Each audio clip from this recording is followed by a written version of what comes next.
Okay, so I finally decided to stop playing these events when there's only like 12 hours left. So we still got 8 days, so I'll be able to cut this into parts and not record it all in one session. I'll be honest, this music is really good.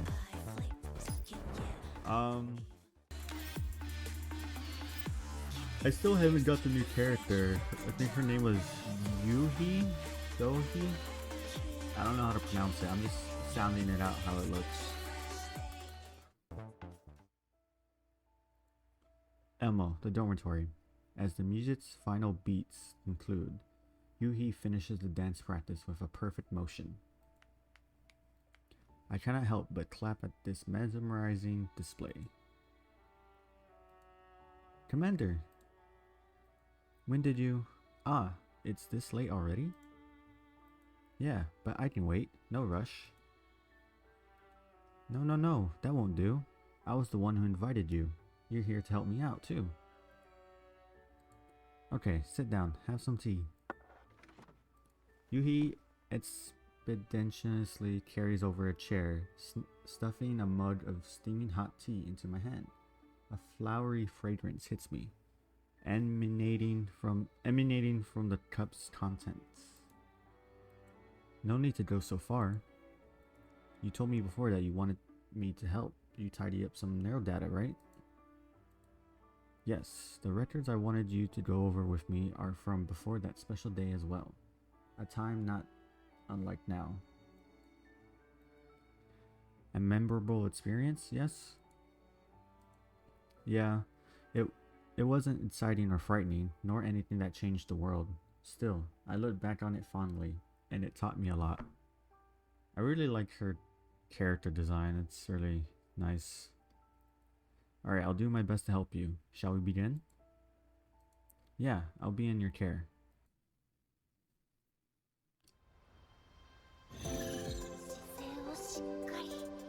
Golly. Commander, I'm over here. Connection is good and visibility is clear. Well done, Yuhi. Right, let's have a look. This place looks familiar. It should be... Securo's nearby, right, Commander? That's right. I think your first time should be done in a familiar place. Well done. You thought of everything. When you're guiding your juniors, you should also pay attention to... Whoa. This isn't the time to be thinking about things like this. I should use the time to properly sort out my neural cloud. I'm ready. Alright, let's begin. Oh, man, I kinda wish I got her. Let's just grab everybody that was new, but also keeping Tololo. She's probably one of my stronger characters, I think. I think she's the first, like, really strong character that I, built up. So, she is my go-to no matter what. Is that hitting everybody? Oh, this is light work. Oh, okay. Okay. Jesus. I didn't think it'd be that.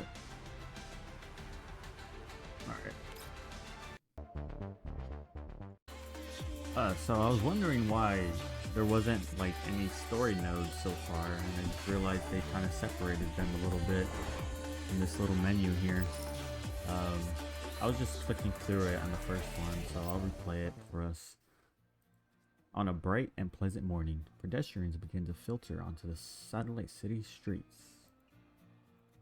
The shops on the sides of the street hang up colored lights and put on displays of bouquets dyeing the otherwise monotone cityscape. Yuhi stops in front of one such shop, lightly touching a petal as shock makes itself apparent on her face. Wow, these flowers are real? I thought they were plastic. Plants for viewing pleasure are expensive these days. Well, it is the time of the year to express your wishes by giving flowers. Right, Sharky. What? Sharky Senbei's response. I have no idea what that is. Yuhi inspects the message records on her phone. She scrolls up and down, failing to find Sharky's name. Huh? There's nothing. Could it be that she didn't see my messages? Beep beep. As Yuhi feels anxiety creep in, her phone begins to ring. Ah, Sharky Senbei's calling. Hello, can you hear me? Good morning, Sharky Senbei. Morning. Sharky saw the message. Compared to the previous version, the changes worked really well. Dancing with the falling snow, with the audience's full attention. Geez, all this talk makes me want to get on the stage myself. Really, Sharky Senbei? Sparkle? What? My doll dance squad will welcome you with open arms at any time. Sparkly, to think. Wait, what's happening here? Sparkly, to think of it. That sure is a passionate name. I must apologize though. The cafe's been really busy recently. That young mistress is no help, and Senatorissa raised the standards of service again. Why is that an issue? What? But it's alright. No matter how busy it gets, Sharky will always keep the customers happy. I see. And here I thought you'd finally agreed to join. But with your approval, I'm much more confident in the changes to the routine. It's a bit early to celebrate, you know. The plan might have been perfected with Sharky's help, but where will you get snow from? The technology's only got into refined enough stage to only emulate rain, right? And it's limited to the white zone cities too. Though we get a few scraps in the satellite city occasionally. Don't worry, I've gone over the files already. Lub 01 has a scientist researching artificial snow. I'm already there, on the way to their laboratory. Eh? You already left Pry 01, Yuhi? You sure move fast. The only thing left to do in Pry 01 is to practice before the performance. With the changes locked in, there's nothing left for me to do there. Once I got news about the artificial snow, I set off right after sending you a message. I heard that Lub 01 has an excellent dessert shop, and they say that their sweets are all super cute. I really wanted to go take a look. Since you're in Lub 01, Yuhi, could you go take a look and snap some photos of the sweets? Sharky would be so very grateful. Dessert shop. This might be a good chance to get close to the Sharky Senbei. Ah, I couldn't quite hear that. Was there something you didn't want Sharky to hear? No, nothing. The signal got a bit bad, that's all. Send me the shop's name, please. Give me a second. It's on the tip of Sharky's tongue. What is it, manager? I'm on the phone with Yuhi. What? New coffee beans? Springfield's voice comes from the other end of the call. Sharky has to help carry some stuff. Be right batsies. No problem. You do what you need to do. 5 minutes later. Here's the encore.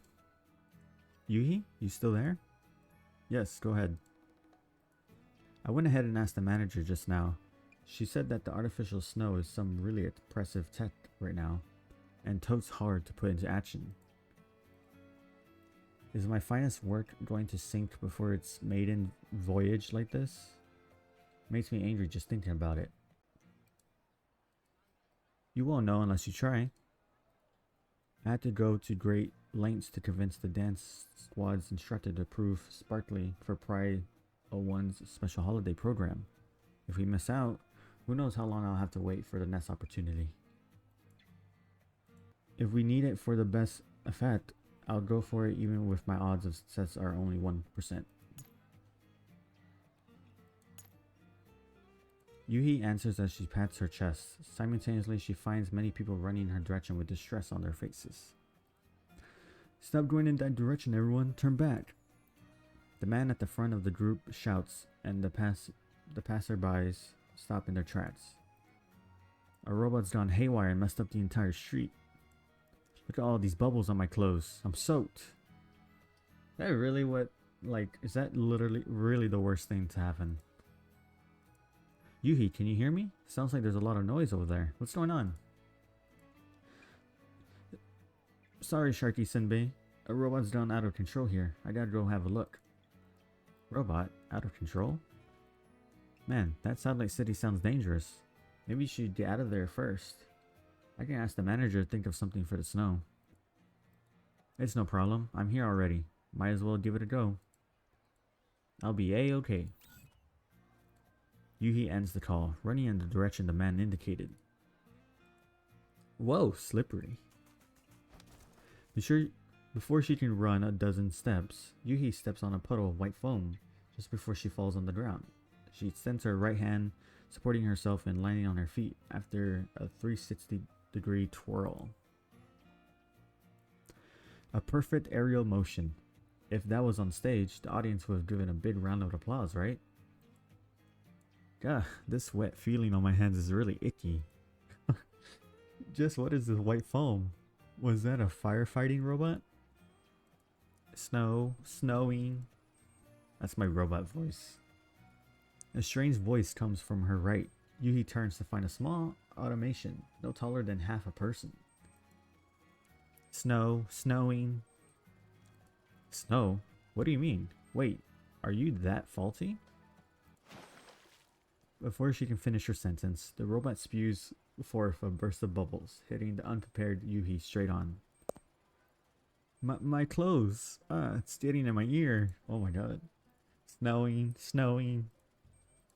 Hold up, don't you run.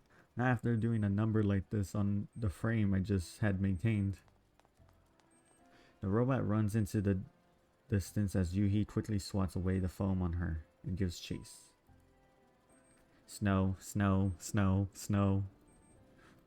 Ah, hold on. Oh no, there's someone up ahead. The robot dashes along the pavement. Not far away is a senior citizen, not so keen of foot.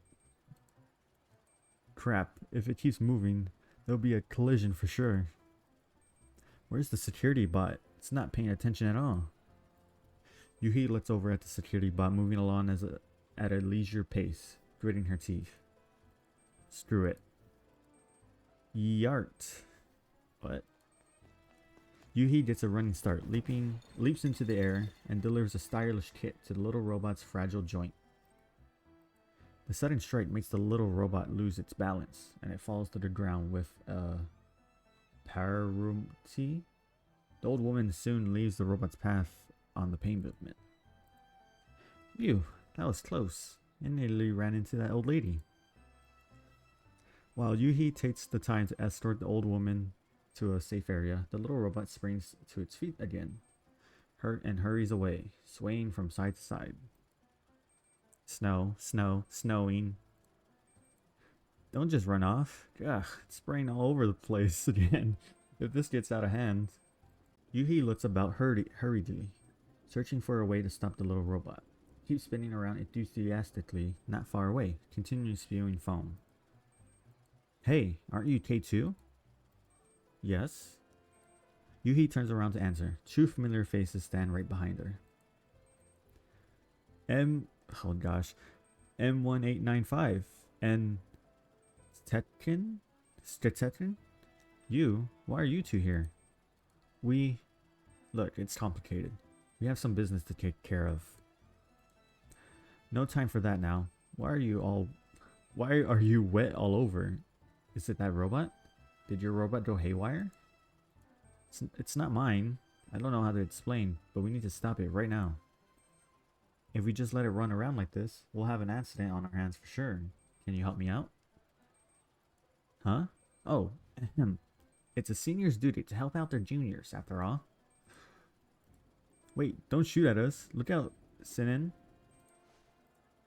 At Nagant's reminder, Senin unhurriedly bends downwards as the glob of foam flies just above her head.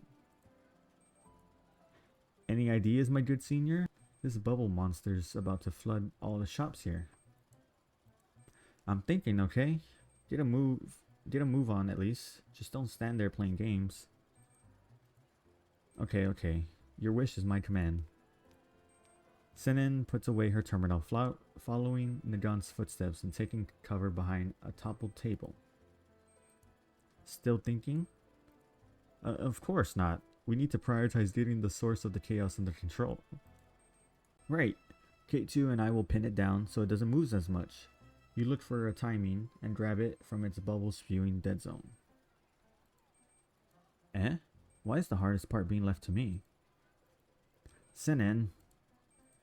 Okay, okay, it's an order. I get it. How about an extra hour on my break times from now on? Oi, no handling. Any questions, K2? No, let's go. I like that. I don't know. Yeah, this music is like really good. Holy, they really cooked this one.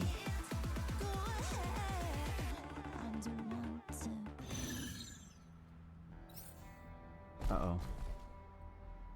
Alright, it's just gonna be the same outcome, which is fine. I'm gonna turn it down to 2 speed because yeah,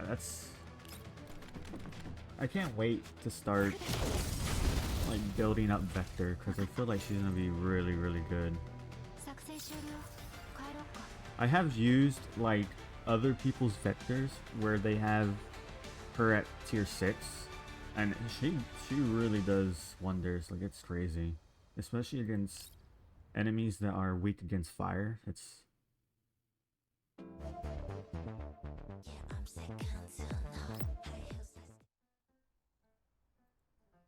hee, no running this time.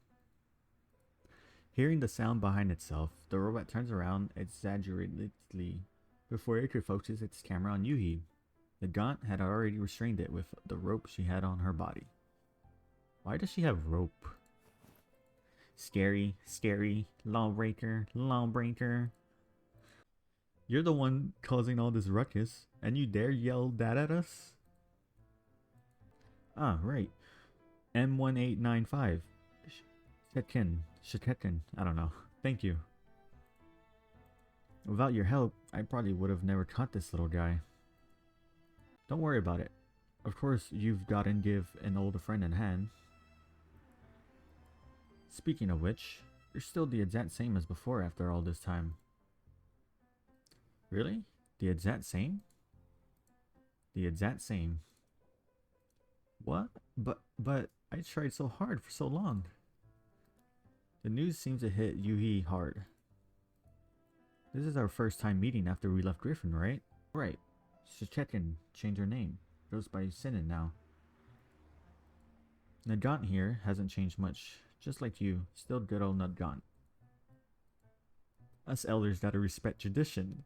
You whippersnappers wouldn't get it. And going from Nagant M1985 to Nagant is still a difference.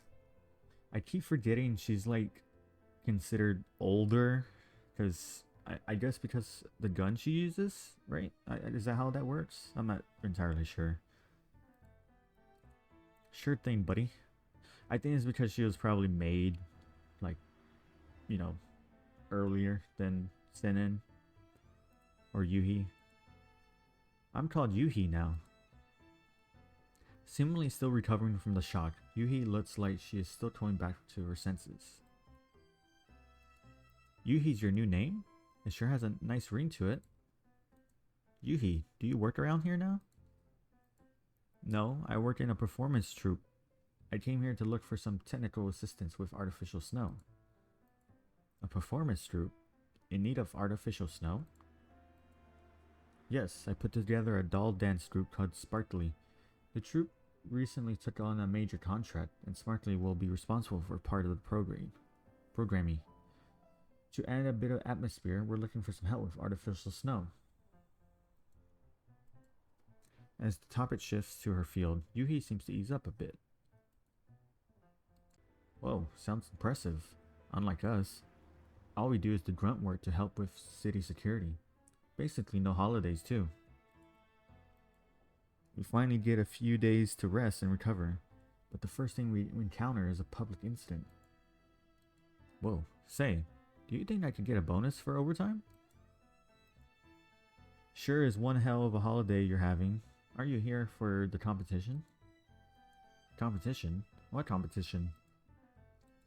Is there an event or something going on around here? A holiday event of sorts, with a sizable prize pool to boot. I hear there are rare flowers up for grabs this time, the type that don't wither even if left alone for ages. It's been the talk of the town. How come you haven't heard about this, Yuhi? Well, I suppose I've been rather busy with putting together a dance routine and didn't have the time for much else. Are you guys here to win the cash prize and take home beautiful flowers for a special day? You got half of it, right? Sinen's planning to sell the flowers off instead. Why am I not surprised? She's all about the hustle. You gotta respect it. Old and gray as I am, I have a little interest in money. I'm only here to help out at the request of my juniors. Well, I suppose all the funds from the flower sale shall go to me then. I might not be interested in money, but it's never bad to have a bit of money on your hands for the holidays. Wowzers, my good senior. That impression of yours is adorable. Wish I had a camera on hand to capture this. I'm not gonna lie, she is kind of adorable. Gah, how many times have I told you not to tease your seniors? Anyway, we're already helping out, so we might as well see it through. Let's help Yuhi tie up these loose ends. Yuhi, what do you have planned to do with this little guy? I have no idea who owns it, so I suppose it'll have to go to the security management department. Snowing. Looks like its operation logic's well and truly gone out the window. Do you want to see snow too, like me? Yuhi bows down, lightly tapping at the little robot's head. It struggles definitely, still bound in place. Is it upset? Why does it feel like this little guy's AI is actually pretty advanced? Let's hope that the management department can get a read on its owner then. A moment, please. Middle-aged man runs towards the trio, waving his hand. Oh my god. Thank goodness, I finally found... Ah! The man steps in the foam emitted by the robot, slipping underfoot and leaning backwards, till he crashes into a pile of foam. Youch, that looked like it hurt. Come help if you have time to babble. I was gonna say, like, you have time to say that, but you're not gonna help? The gun gestures at Sinin and it sends a hand to the man on the ground.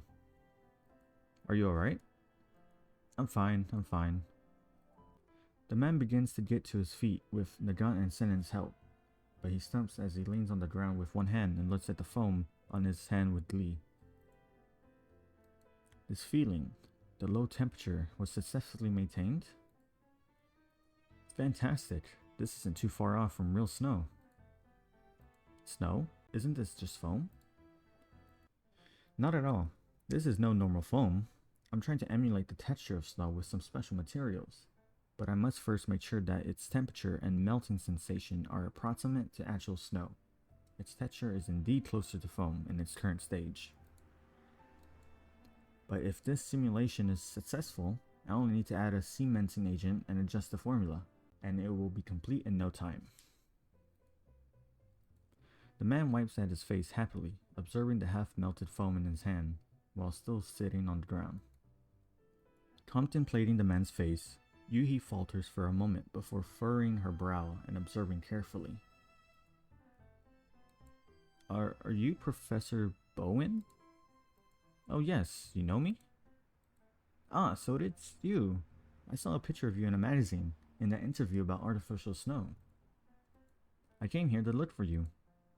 Oh, a doll with an interest in snow? Nagant extends her hand again, and Bowen takes it, standing up. Thank you. There's more foam up ahead. Be careful. Oh, don't worry. Waving a hand, Bowen proceeds to the robot's side, undoing its bindings and gently rubbing its head. Allow me to introduce you. This is Lumi, the artificial snow dispersion robot I've been working on. Recently, the programming's gone a bit off, and it often runs about like that, creating trouble. Whether it's compensation or apologies you want, I shall bear responsibility. The programming error will be rectified as soon as possible. Lumi, Lumi. No wonder why it was going on about snowing and whatever. Jeez, I'm so slow. Professor Bowen, you really must agree to a request of mine. Yuhi bows deeply to Bowen. You are? Do you remember the name Yuhi? I sent an email to you a few days ago, looking for technical support with regards to artificial snow. Email. Ah, I remember now. Sorry, the past days have been busy. I haven't had time to reply yet. It's alright. I came here to talk to you about the matter for similar reasons. About what I mentioned in the email. Yeah, I'd like to help you, but you can see Lumi's current state. It's not the time to commit it to the market yet. I see. Yuhi's head droops despondently. Bowen frees Lumi from being entangled in the ropes once again. Gua! But, do you mind telling me the details of what you need? Perhaps it can be managed without Lumi. I live nearby. Shall we chat there? I must thank you for stopping Lumi before it really caused massive problem too. Really? I'd love to. Thank you, Professor Bowen. Can I come listen, Professor Bowen? Bonk. Nagan gives Sinan a good knock on the back of her head. Stop going around and making trouble for people. Ah, it's no trouble at all. Sorry, but you two are my friends. They helped me out to get Lumi under control just then. But Nagan, Sinan, weren't you two going to that competition? Ahem. Well, we should help you get Lumi back first. If it starts acting up again on the way, we can help take care of it. You're not forgetting why we're here, are you? If we were delayed by something else in the course of going to the competition, we'd miss out on the cash and flowers. Think of that holiday special edition hat you wanted. Holiday special edition hat? Wait, weren't you talking about going together just a second ago? I'm just kidding. You're supposed to be the serious one here after all. You need flowers? I happen to have some flowers at my place, planted in the front yard. If you need some, take whichever ones you like, as a thanks for your help. You mean we can have fresh flowers? Not the plastic kind? They're real. Whoa, that'd be perfect. Say Nagant, let's help the professor home first. Huh? Well, what's a little competition compared to the citizen safety? You tell me such things pretty often, you know. Okay, let's get moving already.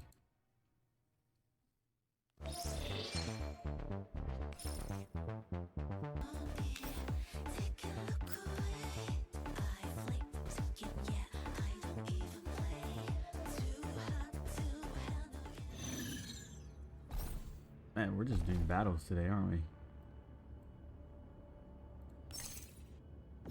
I don't think Vector can get everybody, but she can get majority. That's fine.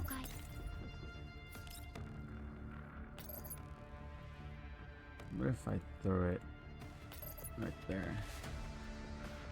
Yeah, that'd be easier. That way we don't have to go that far. And it's just such a cool move too.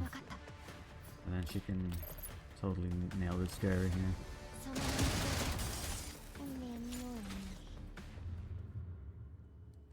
Data organization is going smoothly so far. Never thought that you would run into Nagan and Sina there. Yeah, I was a bit shocked too. With how big the world is, running into past companions by sheer chance might as well be a miracle. And they helped me out a lot back then too.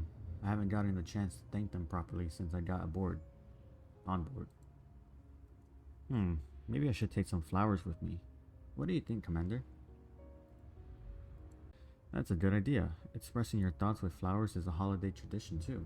It might be difficult to get real flowers in the contamination zone, though. What flowers were you thinking of? What flowers are good for expressing gratitude? Let me think. How about carnations? Uh, Carnations might be a little too, well, maybe Nagant would be happy with that. Right, carnations express both gratitude and respect. Senna, I feel like she'll like any flower so long as it's made out of Cerdis goat, haha. Yeah, she's a greedy little goblin. Right, do you have any flowers you're fond of, Commander? Flowers I'm fond of? I have a few, but I can't exactly pick out a particular favorite. Ah, it's alright. I'm just asking for the sake of it. No need to think too hard. Here, let me fill up your tea. There's some dried flowers added into this tea. It adds a nice fragrance, right? If only we had some cookies to go with it. She interrupts my thoughts with her cheery tune. I take a good sniff of the liquid's aroma. Yeah, it's lovely. Okay, I think that'll do it. Let's get back to organizing? Yeah, of course.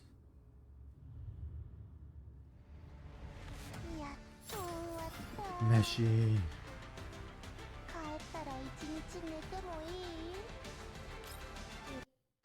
Alright, that was kind of short, so I'm probably gonna stop recording this and then record the next one, these next two parts later, and then just combine them. I mean, I'm combining everything. I'm just sectioning it off for myself. I mean, I have the time for it anyways, so it should be fine.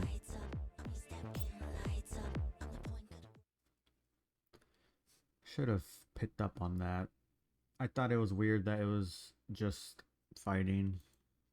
After less than 30 minutes on foot, the group arrives at the Boween's residence, a two-story house with a yard of average size. Nagant, Yohi, you see? There's so many flowers in that yard. You weren't kidding. Haha, of course. Take whichever you want, and when you leave later. I remember when I was little, real flowers were all over the place, but now that is no more, and we must make do with artificial ones. Whenever I think of the children that never got to see plants in their natural forms, I can't help but feel it's such a shame. Yeah, the texture of real petals can't be matched by plastic copies. We'll make good use of them.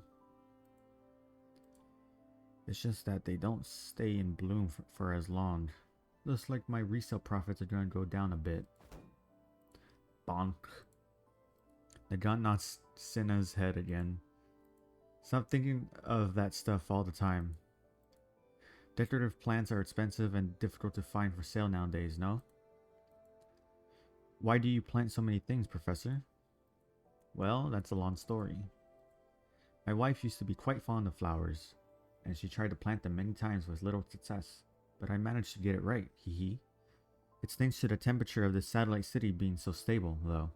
It's only because the temperature barely changes season to season that these flowers can be in bloom at this time of year. Come in, let's not stand around. The group enters the building behind Bowen. Sit wherever you like. I'll go get some snacks and drinks. Ah, no need. Before Yuhi could turn down the offer, Bowen proceeds into the kitchen, but not before putting on the record player next to him on the way. A gentle tune fills the room, and Yuhi cannot stop herself from lightly swaying her body to the rhythm. What a cozy song. Let me see. Dance in Dreams, I think. A rearrangement of a classic piece. What was it called again? Wait, let me have a look. Yeah, that's the name. A rearrangement of the piano piece Verve d'Amor. And it's quite popular as a holiday song these days. I hope I said that right. How do you know this stuff? It's played in a shop I part-timed at. Yuhi reads about the piece on her terminal as Nagant and Sennen chatter, taking in the living room's furnishing. Soon after, the rich aroma of butter and cinnamon comes drifting forward from the kitchen. Ooh, that's buttered cookies and cinnamon biscuits. Impressive, being able to tell from the smell alone. Hee hee, I'm pretty familiar with what different sweets smell like. I got these from Passion.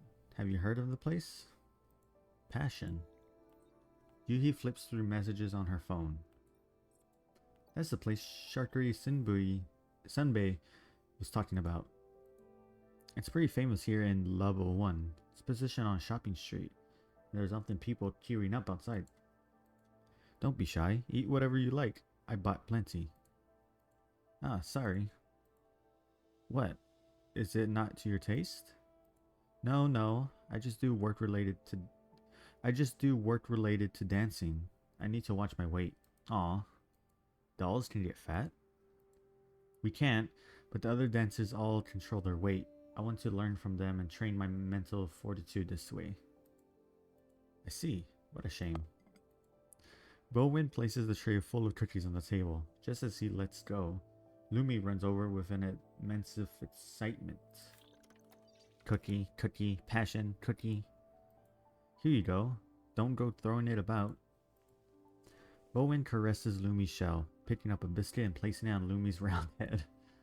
That little guy has a gastro module? Ah, no. I just like to sate Lumi's curiosity. It can't actually eat. Feels like you two get along real well. You don't treat it like a robot at all, with the way you touch its head so often. Haha, is that so? Lumi is something my late wife left behind. Its existence is special to me. Aw. Ah, the lady who loved flowers, right? She's... I'm sorry. It's fine. No need. Bowen smiles bitterly, taking a sip from his teacup. Before doll technology became common, my wife was dedicated to the field of machine learning and led a research team for the integration of AI with robotics. But even after she passed from illness, the program never managed to break past its technological bottleneck. Because of the lack of progress on a technological level, the funds for the program were eventually cut, and things came to an end. Lumi was the first sample my wife created, and the only prototype. Did you keep Lumi to continue developing it? My field of research is not the same as my wife's. I've added many functions to Lumi that are my own research, but there's nothing I can do for the AI in it. My work can hardly be called development. To me, its growth is more like a little kid's. I teach it what I know, bit by bit. Lumi is very important to me. A certain gentleness appears on Professor Bowman's face as he speaks of Lumi and his wife. Yuhi suddenly gets a feeling that she shouldn't interrupt his reminiscences. Regrettably, Senan takes no note of the controversial atmosphere over here, her attention captured by the flowers used in the indoors furnishing. Lumi's AI is pretty impressive though. It was this good back then? Yeah, the security bots from the security management aren't on the same level at all. It's nothing compared to the dolls of today, but back then, Lumi had a high-performance AI for sure. Just think of it as a product of things now obsolete. I see. Right, I nearly forgot why I was here. Professor, about the artificial snow. Could you tell me why you need this artificial snow and what you plan to use it for? Why? Mincing her words a little, Yuhi tucks her hands away behind her back, running her index fingers together. Me and the others in my dance squad have a performance that's very important to us coming up. I wanted to add some falling snow in the middle of the routine to give it a little more oomph. Even since the proliferation of collapse radiation, people haven't had a chance to see new white snow.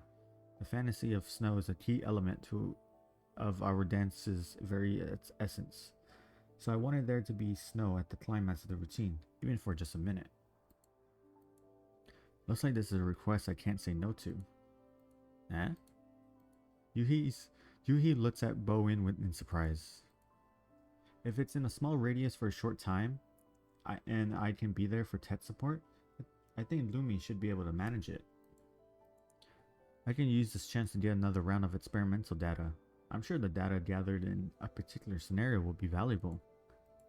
Perfect. Thank you, Professor. Yuhi jumps with joy, a blush spreading across her cheeks. Not so fast. My agreement alone is not enough. It might sound a little silly, but I would like to respect Lumi's wishes. As a doll, I'm truly happy to meet someone who respects and loves machines like you do. So long as you do not mind, Lumi, come here, please. Lumi? I saw it run upstairs with the cookie on its head. Should I help you fetch it? It's alright, I'll go alone. Bowen walks upstairs, but descends alone 5 minutes later.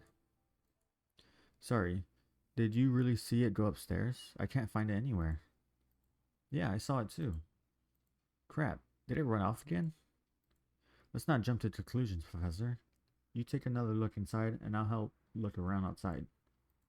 Sen and I will help as well. The flowers you gave us are precious, and we can't just take them for free. Wait, I gotta go too? What, are you not coming? Well, my senior's already agreed, so I must follow her in her tracks. Sorry to bother you with this again. Oh, I was just joking earlier. Please don't pay it any mind, Professor. If we make any discoveries, we'll contact you immediately. Oh no, Yumi.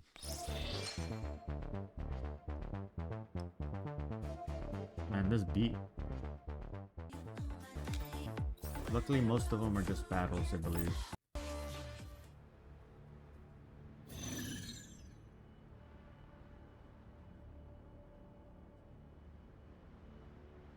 Alright. It's taking a while for things to load in. What is going on? Whoa, okay. Ow. Alright, so we're just going with the same strat with Vector. What is happening right now? Okay.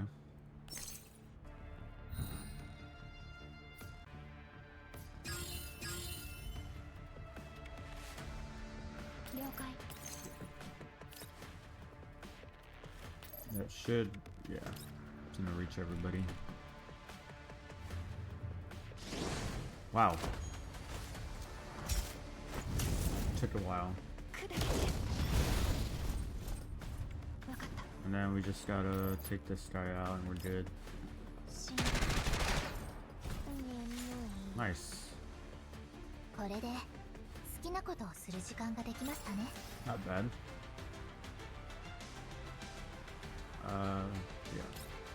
I think how this works with the cutscenes is that after each one of these, you're supposed to go back and do them. So because I made it to these, I'll go ahead and do 3 and 4. Yeah, that's how it looks like it's supposed to work. So I guess we'll do that.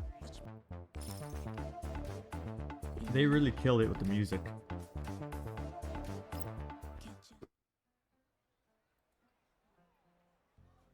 After leaving Professor Bowen's home, the group returns to the street side.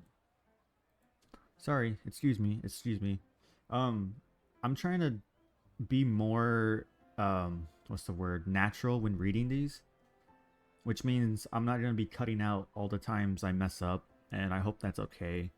It's just a time thing. But I feel like it brings a more natural feeling to the video. So, again, I hope that's okay. Just let me know. There's so many people here. Just why is this place so packed? This is just the commercial district after all. The place ahead is where you sign up for the competition too. The sign up area is decked out with special decorations. Whether you plan to participate or not, you should go take a look. I first ran into Lumi in a populated area too. If it really starts running amok, things could get bad. Lumi asked for a cinnamon biscuit from the professor earlier. Is there a chance it could have made its way to a dessert shop? To the dessert shop? The shop happens to be on the street too. How about we split up and check both locations? I'll go to the dessert shop. I promised Sharky Sunbae that I'd take some photos of the shop for her. So it works out for me. I'll be able to scope out the place in a way. I should go with my good senior here to the dessert place. There's too many people around the sign-up area. It'll reduce her efficiency in the search.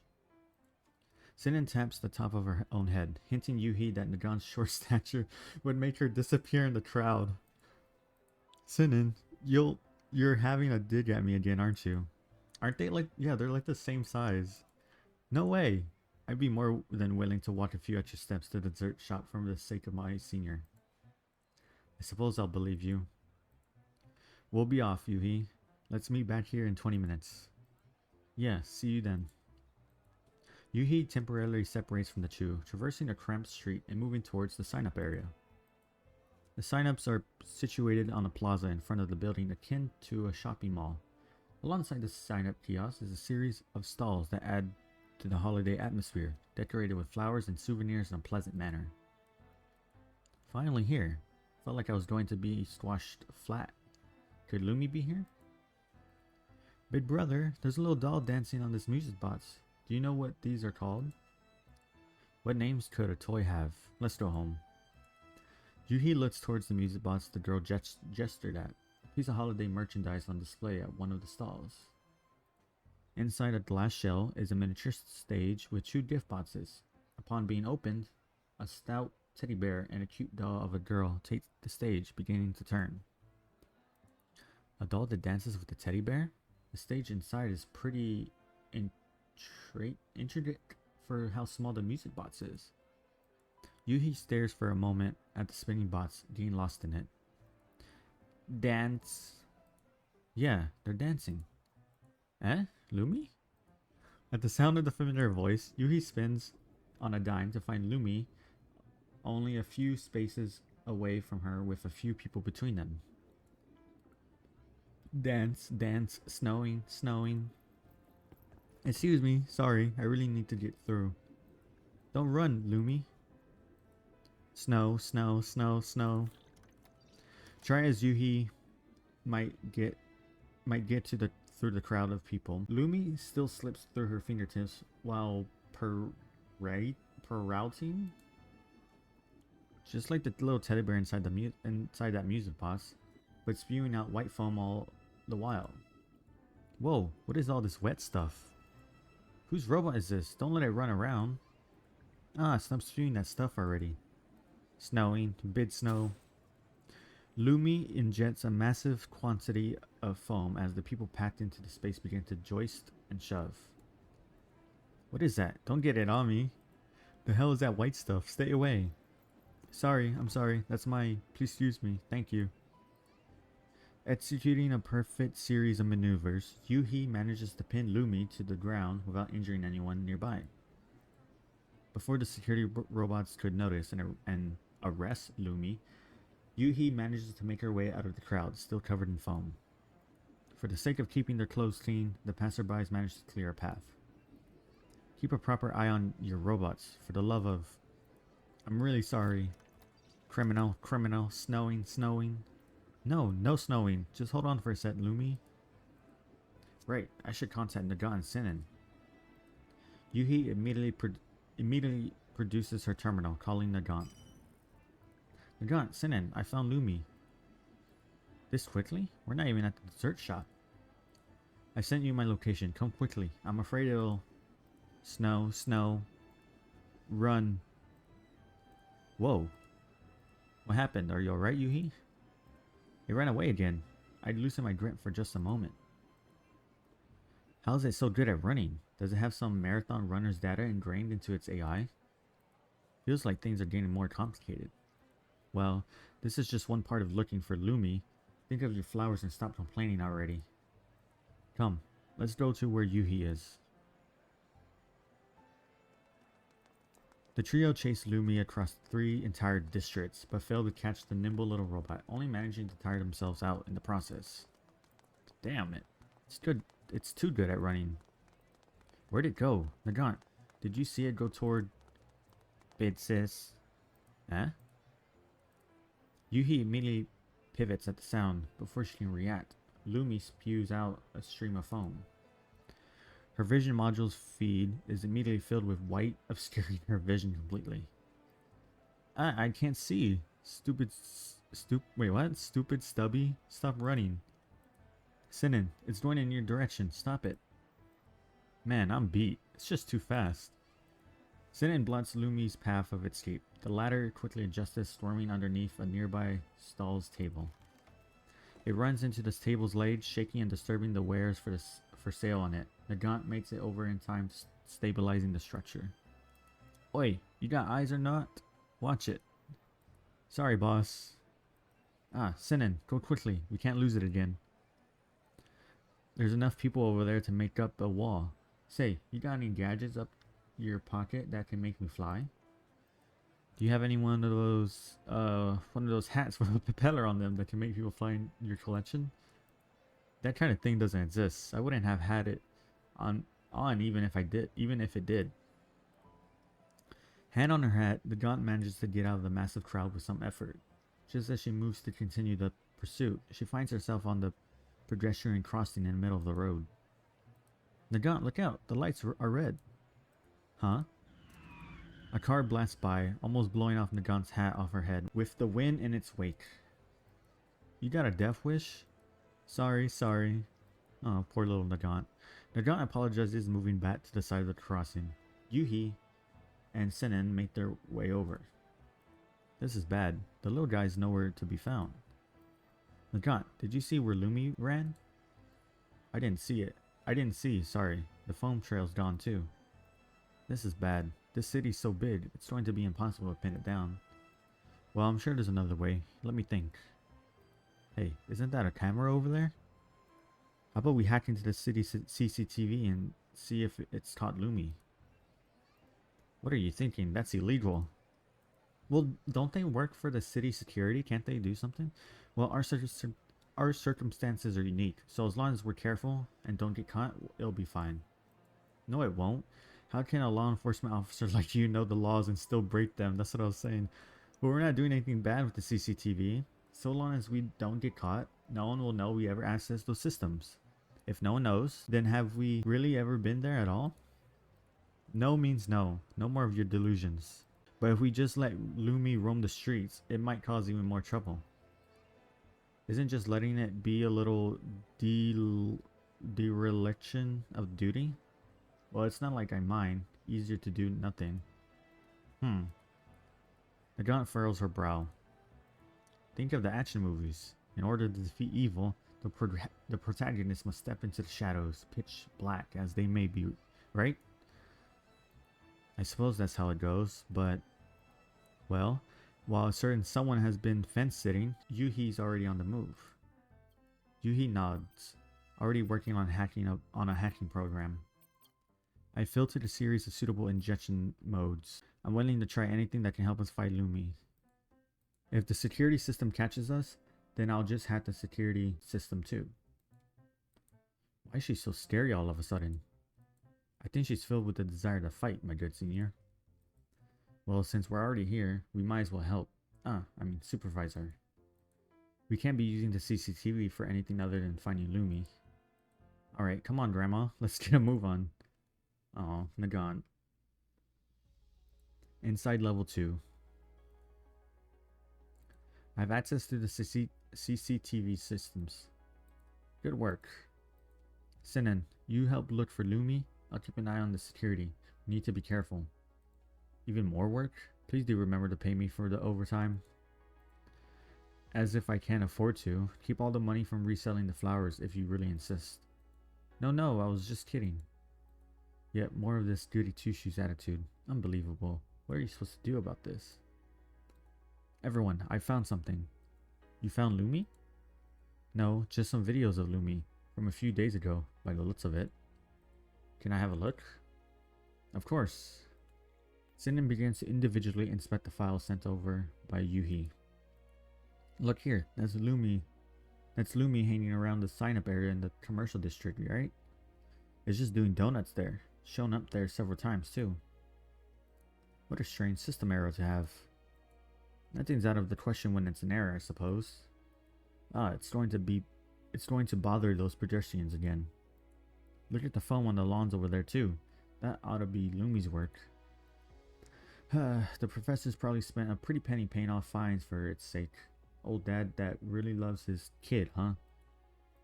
But why does it move in a pattern like this? Yuhi goes through the possibilities with a hand on her chin. Before she can come to any conclusions, Nagant's warning arrives. Security's onto us. Yeah, it's no good without some proper espionage tools. Espionage? That's the first thing you think of? You really? Please, is it really the time to berate me for this? Think of something quickly, or we're going to be busted. Security program is about to find us. Yuhi, have you found Lumi? 2 more files left to check. I'll be done in just a moment. There, Lumi's last location. An abandoned building in Zone E3. Alright, let's get out of here, quickly. The moment before the security program raises the alarm, the 3 cut off their connection, making a clean getaway. Nice.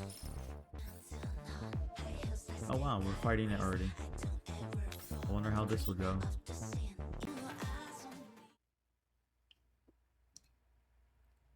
Commander, when the situation calls for it, even not so proper methods should still be used, right?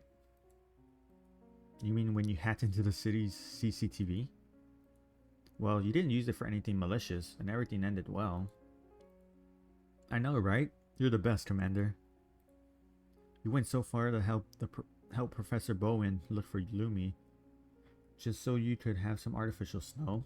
There must be something more at play. Eh? Ah, you're right, Commander. I did initially seek him out because I wanted to use the artificial snow for our performance. After knowing what Lumi meant to him, though, I couldn't just let it be. And before I realized it, I started taking it like a competition with how good Lumi was at running away. Haha, that does sound like something you would do. Should I take that as a compliment, Commander? Of course, if you weren't like that, you wouldn't have been able to continue dancing. Commander. Seriously, getting on Cecile all of a sudden? It's embarrassing, you know, but I do like it, hee hee. Her brilliant smile makes me ease up, too. I'm looking forward a little to what's next. Shall we continue? Yep, this is the best part of the performance. Whoa. Commander, come quick, over here. What's this music? Don't you want to take a break? You've been at it for so long. Ah, does that mean I get to enjoy your dancing again? I just can't keep anything from you, can I? Very well, as you wish. I only just finished arranging the steps to this dance, so you'll be the first person to see it. Alright. Oh god.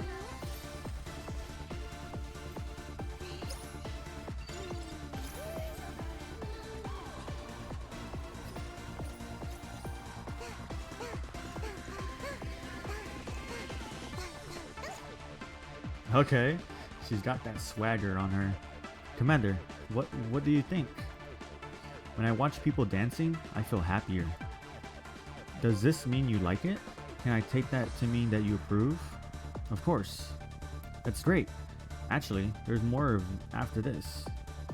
Still, the intermission should be over by now, right? We aren't done yet. Ah, you're right.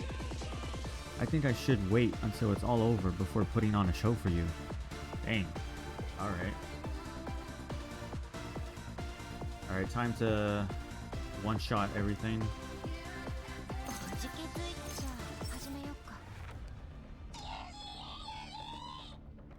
Oh yeah, it's over for you. I'll make sure of it.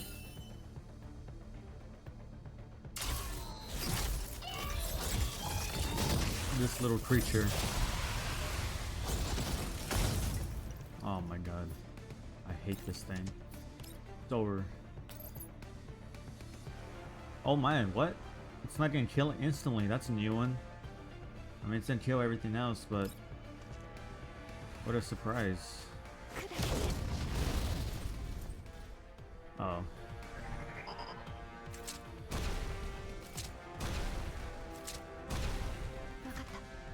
I mean, I think it's because I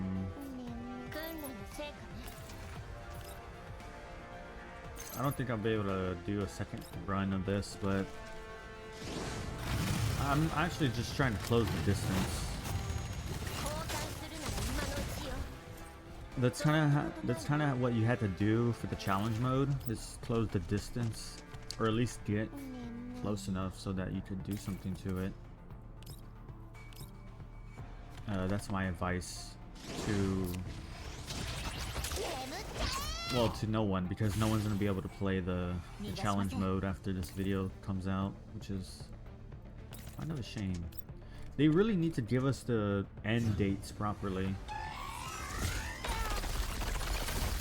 because they're only showing the end date of the shop of the event, not the actual, you know, event itself of being able to play the modes. I wonder if I can oh wow.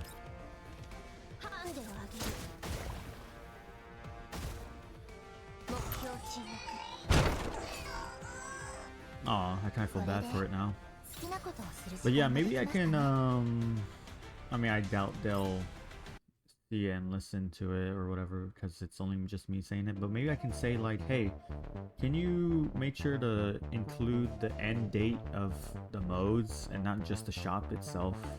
Because I feel like that would be helpful to people trying to record these videos, but they don't have time.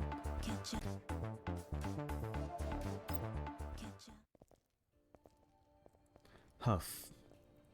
Fending off annoying security programs and climbing up abandoned buildings at this advanced age of mine? My goodness. Didn't you say it was good to get limber once in a while? Limber. Yeah. Yeah, an appropriate amount, but not to this extent. Yuhi, are you sure Lumi is here? Yeah, its last appearance was entering this place, with no records of it leaving. I think the chances that it's still here are good. The building's construction seems to have been cut off right after its roof was erected. Unfurnished windows adorned the molded concrete walls like black holes. The structure's reinforcing iron framework is visible in countless places. Ah, I see some traces of the foam. This should be the place. Who knows where Lumi is hiding? This building has more than a dozen floors. We'll just have to go floor by floor. These stairs are the only serviceable ones here. If Lumi hasn't left the building, we'll have to be able to find it. We'll be able to find it. Does the professor know about this? I sent him the coordinates just a moment ago. He said he'll be right here soon. He'll be here soon. Let's move up a floor. There's nothing here. Wait, over there at the stairs. Is that Lumi? Snowing, snowing. Lumi leaps at the entrance to the stairway, running upwards after Nagant looks over. Stop right there. Nagant gives chase. Lumi runs away, spewing the foam onto the stairs as it moves. Damn, Stubby. I'm gonna catch you. Ah, look out, underneath you. Huh? Underneath? Why am I off the ground? Whoa. Slipping on the bubbles, Nagant tumbles down the stairway. Yuhi immediately approaches, helping Nagant up. Thanks. Are you alright, Nagant? I'm not young like you a lot are, but it's just a flight of stairs. I don't break that easy. Nagant touches her own head, lightly giving her hat a pat after making sure it's still on her head and exhaling a sigh of relief. Jeez, be careful. I really must be old. I can't even avoid a trap set by a little kid. If we go by when the systems were created, Lumi might actually be older than you. I mean mental age. Mental age. I can't help but worry a little. Nagant, are you really okay? My frame's fine. Look, all my limbs are perfectly good. Nagant stands up, flexing her body and hopping on the spot. So long as she still has her hat, she'll be alright. Come on, let's go catch that nasty little kid that doesn't respect their elders. I love Nagant, she's so cute. The trio carefully move upstairs, following Lumi to the abandoned building's roof. Snowing, snowing. Lumi walks in circles across the empty space, quickly running towards the edge at the side of Yuhi. Lumi, no more of this nonsense. The professor's been worried, looking for you all over. Come back home with us. Snowing, snowing. Lumi ignores Yuhi, edging ever closer to the edge as it spins. Without any safety railings in a place at the top level of this abandoned building, Lumi is only a few steps away from falling off the edge. Come back. It's dangerous. We're on the 12th floor. What to do? Okay, we need to draft up a rescue plan and ensure Lumi's safety. A rescue plan? I don't think we need to railroad ourselves like that. It's easy enough to get it to come over here. What's that head of yours come up with? Well, Lumi's a little kid at the end of the day. All we need is something it's interested in to lure it over here. Ah, then what is Lumi interested in? Candy? Toys? I think that's about it for what kids are attracted by. Those things are a bit too mundane, aren't they? Lumi isn't a real little kid after all. For robots, new batteries, machine maintenance memberships. Those are just your favorites. What do you think Lumi likes then? Nagant thinks for a moment, seemingly coming to a conclusion. She confidently takes the frontmost position, putting her hands on her hips. Come back, Lumi. If you listen like a good kid, I'll go buy a nice hat for you. Oh my god. Lumi cares not for Nagant's pleas. The air almost freezes solid, and silence dominates for a moment. Lumi's not you. Why would it be interested in hats? Then I'll go with this. Nagant makes a weird face at Lumi. Ooh, zerp. Nagant only manages to stare Lumi, who moves yet closer to the edge. Oh my god. That's no good. Let me handle this. Sinin rummages through her pockets, pulling out a piece of candy in the shape of a diamond on a ring. She waves it around in front of Lumi. Shiny, shiny. Lumi takes a few steps away from the edge, interested.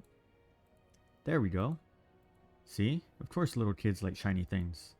That's certainly one way to put it. Kids aren't dragons sleeping on piles of gold. Close enough. Ah, no, it stopped again. Sinin shakes the ring again, but Lumi is unswayed, returning to the roof's edge. Huh? It doesn't work anymore? Hee hee hee. Of course you have no experience with dealing with children, young as you are. Watch me. Ha-ya! Ha! Nagant begins a series of strange movements, crossing her arms in front of her chest. The hero of justice, Super Galaxy Man. What? Lumi stares at Nagant, tilting its head. Hey, what are you doing? I'm doing Galaxy Man's routine. Don't kids like those kind of shows? You're the only one here who's a fan of that old pre-war stuff here. Oh, pre-war, huh? See? Lumi isn't interested at all. It's okay. I got one more trick up my sleeve. Here, the Earth Defense Squad's badge. Nagant produces a pin in the shape of a star, raising it up to her head. The paint's falling off that thing. Where the hell did you get it? The thrift store. Is that so? Never mind where I got it from. No little kid can resist superhero merch. Come on, Lumi. Get over here. This awesome badge is waiting for you. Star. Lumi moves a few steps toward the three, but it quickly loses interest, returning to its previous position. Another failure. It can't be. What kind of kid doesn't like superhero stuff? There's no rule saying that it has to be the case, right? We'll need to use more direct methods, then. Let's just grab Lumi. Nagant lowers into a running stance. Just before she sets off, Yuhi's terminal begins to ring. Music present. Lumi approaches again, far more interested than before. Hold on. Lumi's coming over again. Oh, is it because of Yuhi's ringtone? That's the track the professor was playing on the vinyl player back at his house, right? Yeah, that's mine. I thought it was a nice tune, so I set it as my ringtone. Ah, a call from Sharky Senbei. Don't answer it just yet. Look at you, Lumi. ... Lumi stops its steps as it hears the music. It quiets down, gradually beginning to spin on the spot. What's it doing? I can't be sure, but I feel like it's almost dancing. That can't be it, right? I don't have any neural records of a type of dance that's just spinning around. But look, it's spinning exactly to the beat. If that's the case, I'm sorry, Sharky Sunbay. To keep the music playing, Yuhi declines the call, picking up where the ringtone left off on her terminal.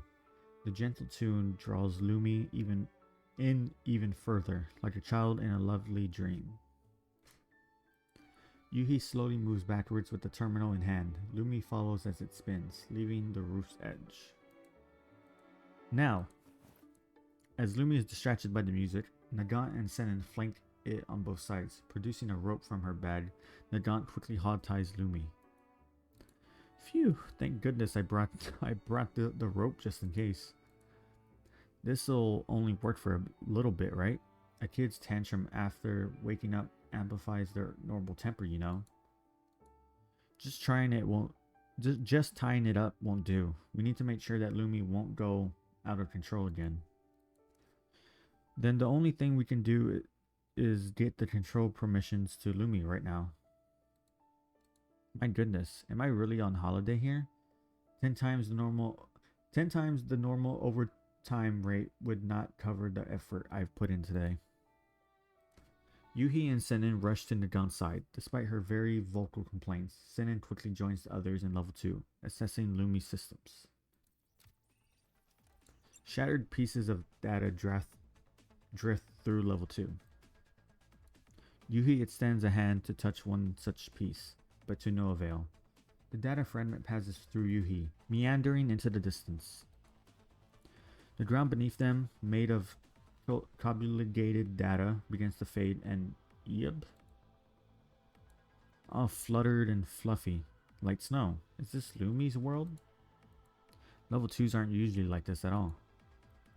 I'd say it comes down to Lumi's model, system, and ports being so old they're causing incompatibility with dolls. Our environment here is becoming unstable too. Yeah, we'd better find Lumi's logic hub and grab the control permissions. Staying here for an extended period might be dangerous. Yuhi's right, my senses are tingling. Everyone over there, on the right, are those weird shaped things approaching us? The group looks in the direction Nagant indicates. Behind a shining stream of electricity, information fragments congregate, forming dangerous shapes. Where'd they come from? There's so many. Judging by the shape, they might be viruses. Only viruses can produce such massive blobs of error data. They're not viruses. Look over there. Nagant looks over to see data fragments assembling to become new enemies. These enemies are all converted from normal data, and we happen to be in a cache area in Lumi's systems. I get it. It's data overflow. Yes, the fragments are all legitimate data in and of themselves, but because of their sheer size and the data destruction algorithms, they're taking up a lot of the cache. Judging by the current circumstances, these chunks of data are reflowing into Lumi's operational space. Odds are those pieces of data are the reason Lumi's going out of control. Senin draws her weapon with a flourish, firing 2 shots towards the enemies formed from the streams of data. The shattered fragments spray in countless directions. Hearing her explanation, the gun slaps her own forehead. Ah, yeah, that's it. Ahem, I mean, of course the young should be knowledgeable about these things. Good, good. Behind you. Gah, don't just touch my hat willy-nilly. Nagant destroys the enemy with a single punch. The data fragments fly in all directions, scattered in an instant. Nice swing there. I'm not a veteran in name only. Bat Nagant, they're reassembling themselves. What? Nagant takes a brisk few steps backwards. The data fragments reconvene, forming a cube. The two face off for a dozen seconds, but the cube does not express any desire to attack. Is it not an enemy? This cube's kind of familiar, is it? It's a gift box, right? It's shaped like one. The bow tie on the top is mimicking a packaging ribbon, right? It was attacking us a second ago. Why is it forming a gift box now? Is Lumi trying to tell us something? Who knows? With so much In Enri's data here, it's possible to predict how Lumi will act. There might be something inside the bots. Let me have a look. Wait, Yuhi, don't touch it. Just yet. Yuhi reaches for the bots. The moment she makes contact, a gap appears on top of the bots. A holographic projection soon appears. Ooh, what is it? Or they're trying to, like, you know what I mean. Probably.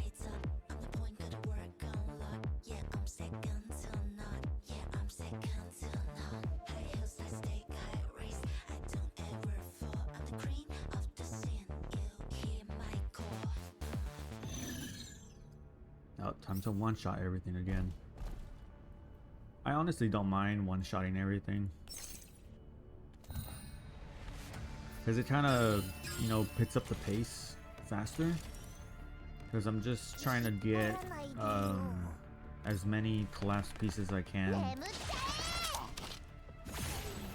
And it helps me get through the story for, faster as well. So it's not like all bad. Oh yeah, that'd be perfect. Well, I'll do this one.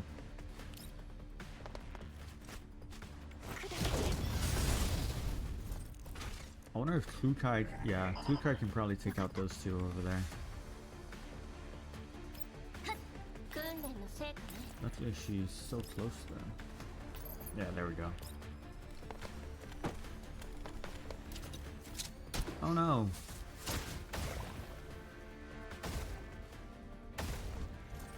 And then just have Tololo. Oh god, I can't click it.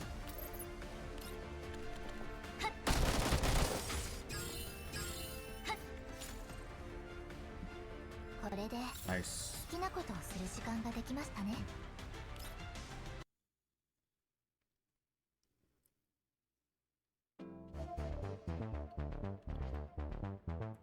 Alright, now we'll do these.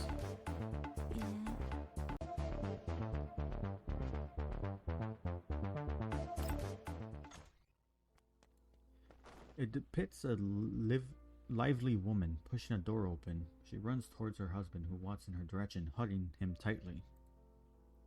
I did it, Bowen. A prototype. I've got a prototype.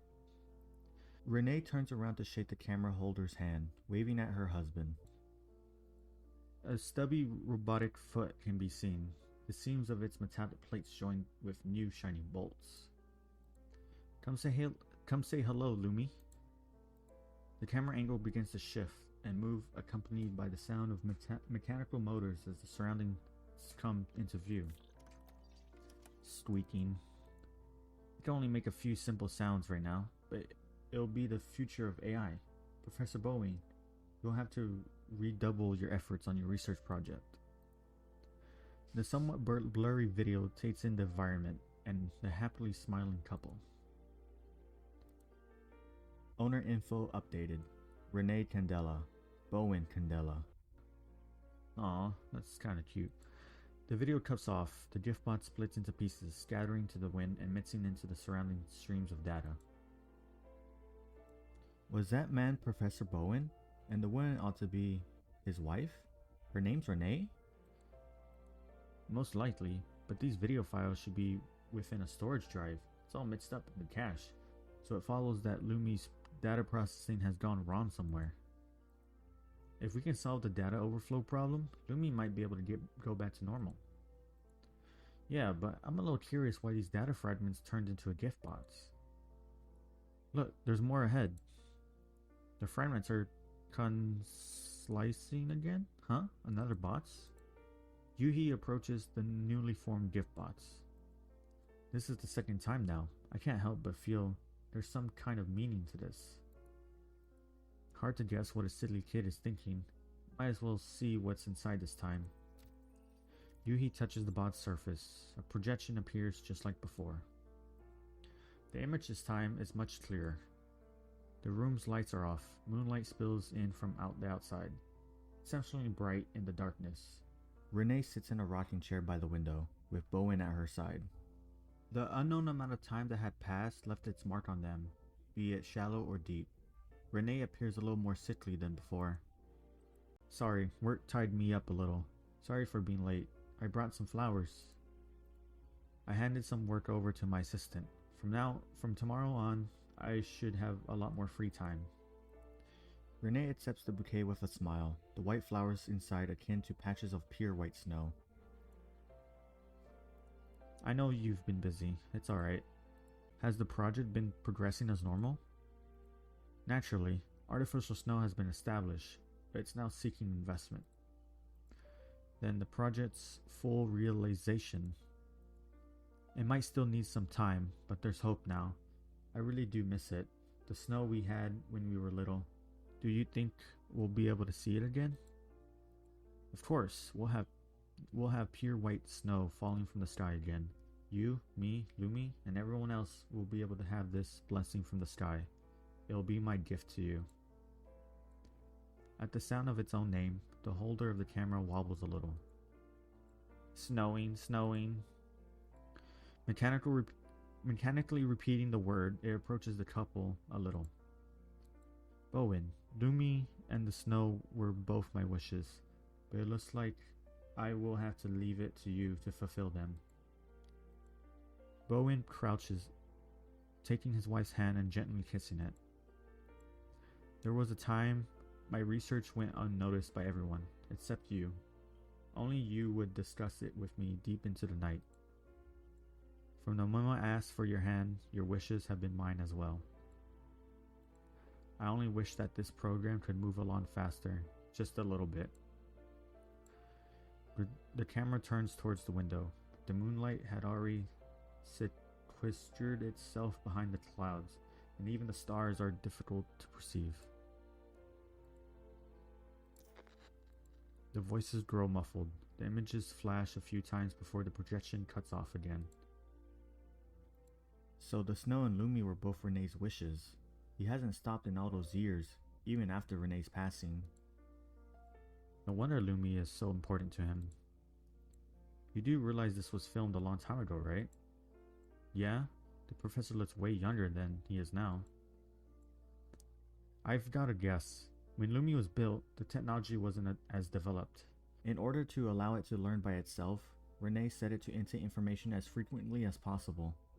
Unfortunately, the filtering and selection of the intake seems to be flawed. So it cannot judge for itself which information should be retained and which should be deleted? Yeah, and the professor's field of study is different. Chances are he doesn't dare to modify Lumi's programming without a very good reason, and so would never have figured out that the problems are caused by this internal conflict.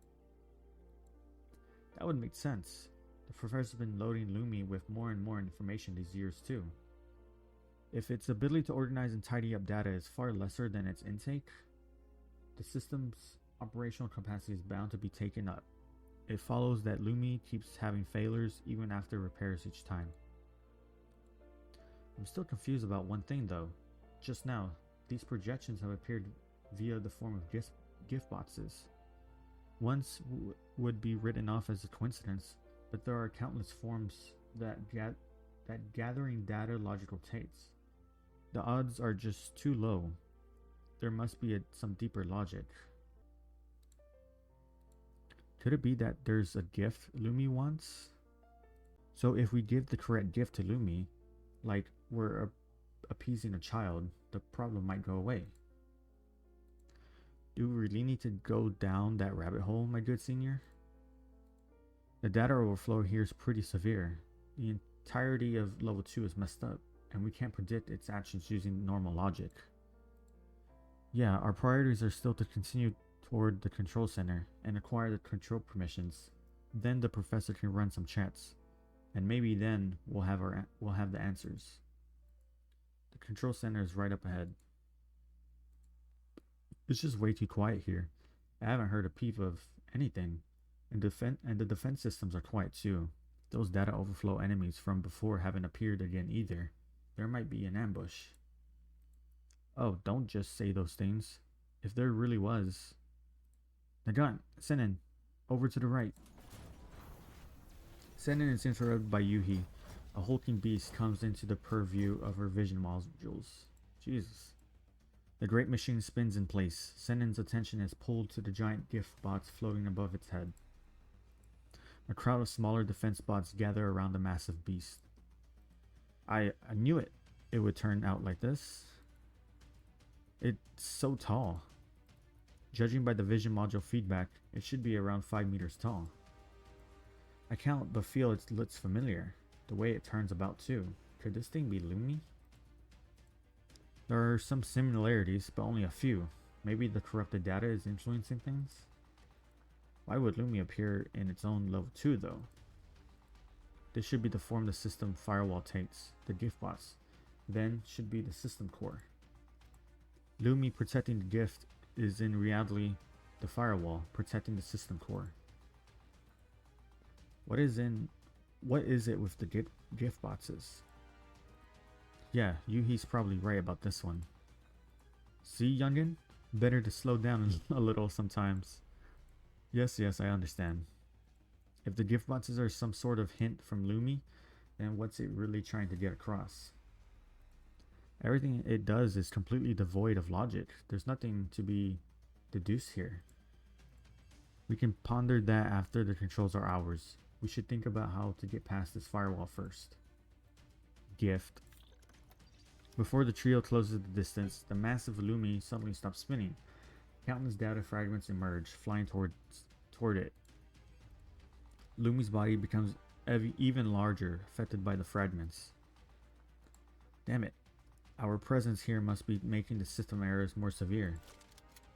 We can't let this continue, or Lumi's original base code will be influenced as well. Senior, you, he. Let's go. Yeah, we'll deal with the defense bots first, then focus on Lumi. Nagant nods, and the three approach the defense systems together. What I'll do is 7,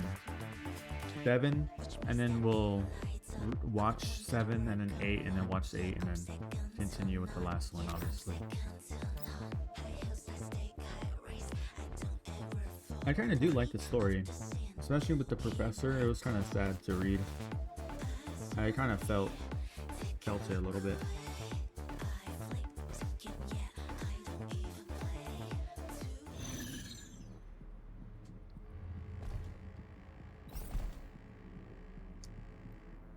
My only issue is that I'm getting Lumi and Yuhi confused sometimes, and I'm probably saying their names by accident. Which is kind of funny, but kind of annoying at the same time. Because I don't know if I'm saying Yuhi or Lumi. Sometimes I think I'm messing up.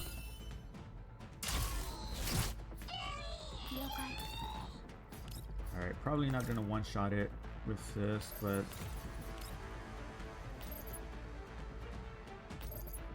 yeah, that's fine. As long as we take out the majority.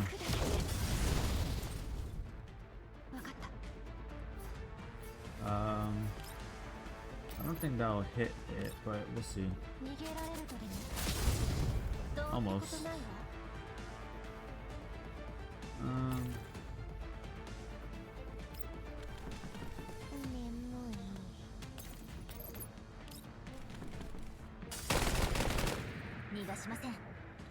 Yeah, there's still a lot of characters I need to build because I'm not really spending much time on this game as much as I used to. You know how it is. I really do love this game. It's just, you know, I've been busy with other games. Helldivers 2 being one of them. Oh my god, this is why I hate this boss during the challenge mode. It doesn't move that much. And its attacks are just crazy. Like, just annoying. Yeah, Vector can't do that much damage because I haven't been putting my focus on her. So. No, I thought she'd be able... oh, she can do that.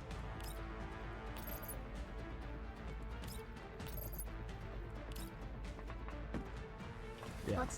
We're not one-shotting it because it's behind cover.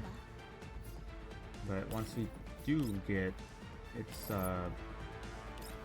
shield or stability broken, it'd be a lot easier.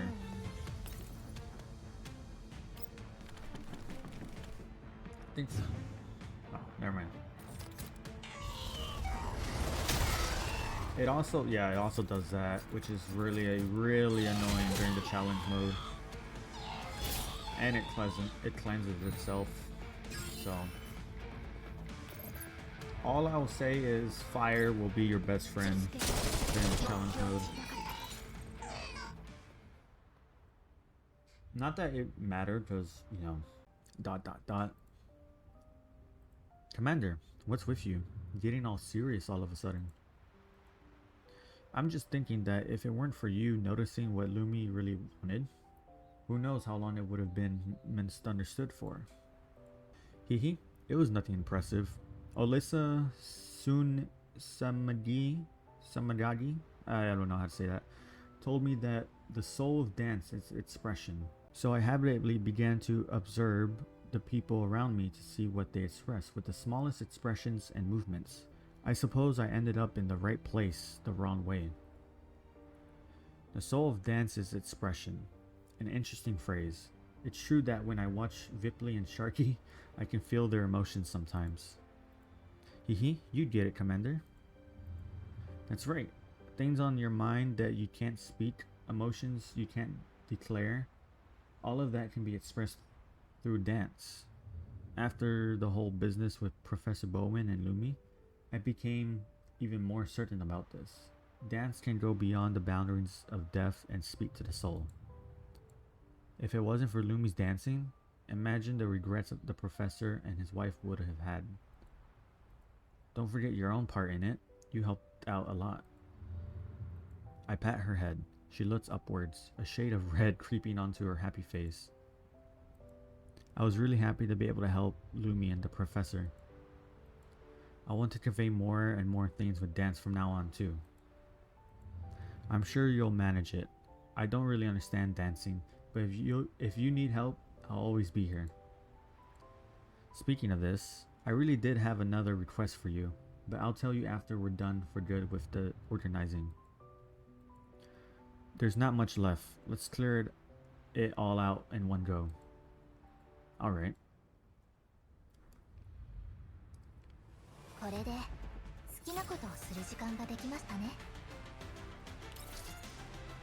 Oh no!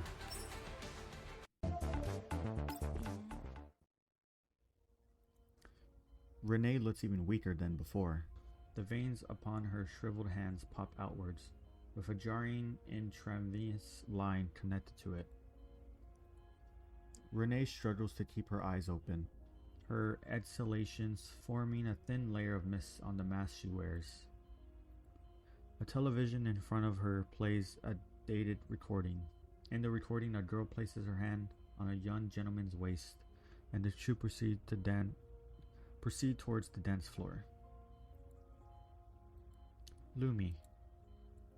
The camera moves close to Rini at the sound. A shriveled hand slowly reaches over. I'm sorry, the project will have to continue without me. And Bowen Snow. The recording draws Renee's attention. She fails to continue her sentence. In the television, she moves to the music with Bowen, still young and lively. A flower in full bloom rests upon her breast. To the tune of Dancing Dreams, the swaying hems of Renee's dress form lilting green waves in the air. That year, the man who knew only research, at the winter ball, he asked me for his first dance with a red face. Lumi, if it were possible, I really would like to have one more dance with him. To watch the first snowfall, to see the white all around, even for just a few seconds. Oh. Not long ago, the defense machines destroyed by Yuhi and the others had formed a new gift box. Its contents revealed themselves to them upon a touch. The video recording ends. The gift box turns into fragments, flying toward the giant Lumi. Yuhi redirects all of her computational power going over the information she collected. Gifts, snow, dancing? I got it. I understand it all now. Yuhi's voice attracts Nagan's attention.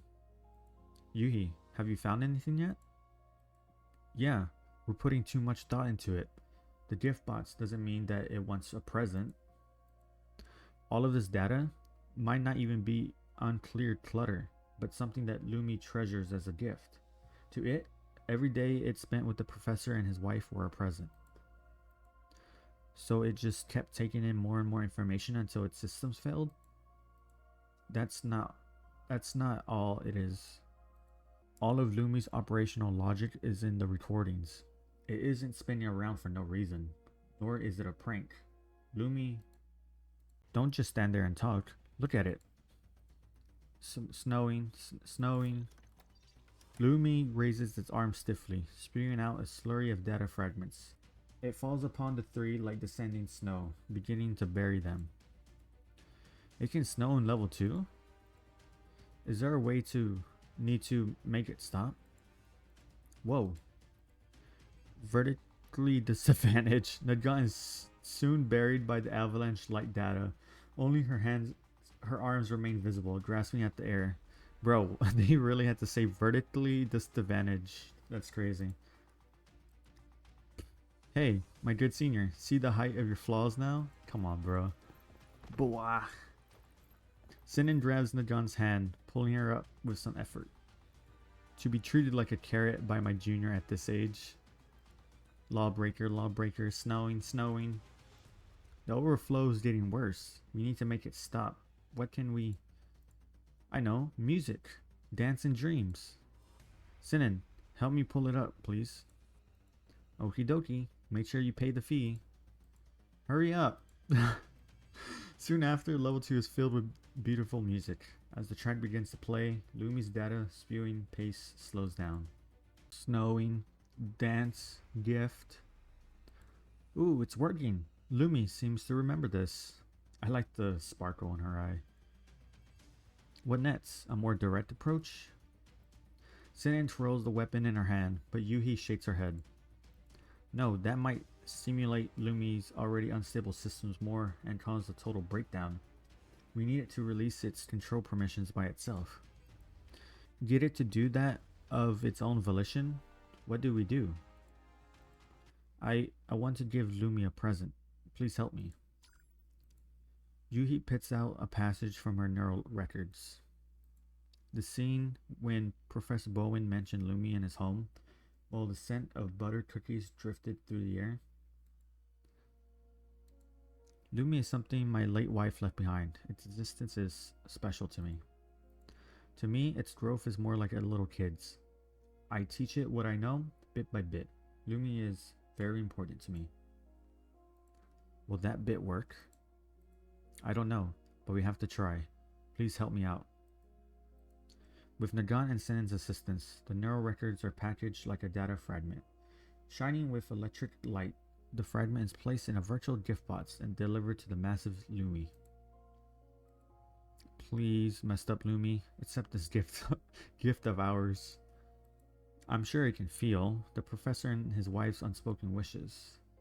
The Dane is most familiar with. As the music ends, the giant Lumi completely settles down.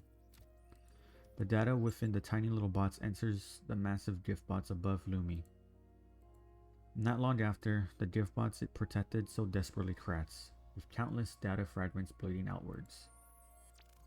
The larger fragments crackle again, turning into drifting snow, proliferating through the unkempt level 2. Is something wrong with my vision modules? Is there a projection on those fragments in the air? Your vision modules aren't that old yet.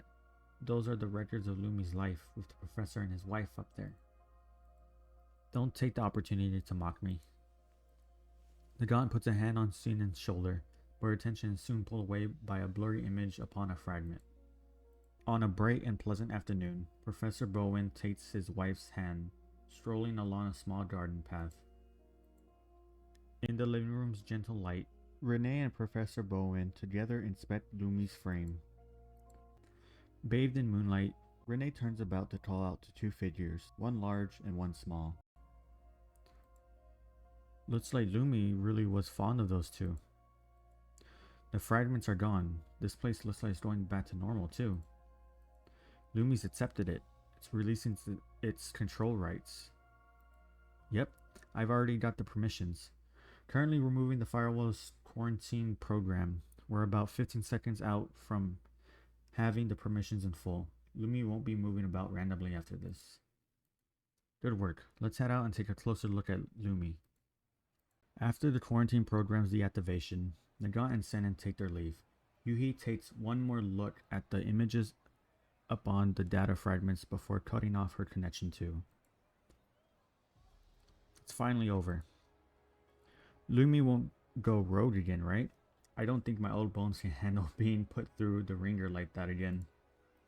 Most likely not. I restarted Lumi after getting the permissions, and the overflowing data in its cache should have been cleared out for now. There won't be any anomalies in the short term, but if the algorithms aren't improved as time goes on, there might be an overflow again, though that'll be none of our business. Yeah, we really had to put in way too much effort for those flowers the professor promised us. What a terrible deal. No, we're not done yet. Yuhi walks towards the still bound Lumi, gently undoing the ropes.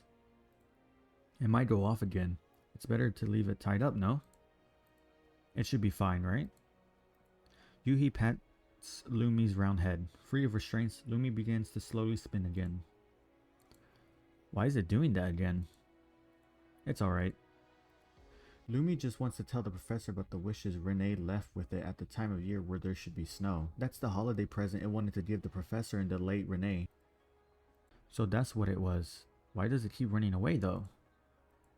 Because it saw a doll dancing inside a music box. Huh? You too. Look at this first. Yuhi sends the video contents of the last gift box to Nagant and Senin. Lumi isn't loaded with any knowledge relevant to dancing, so as far as it knows, that little doll's dancing might very well be the same thing as the professor dancing with his wife in that recording. Perhaps because it caused a similar scene, Lumi accessed those records sitting inside its systems.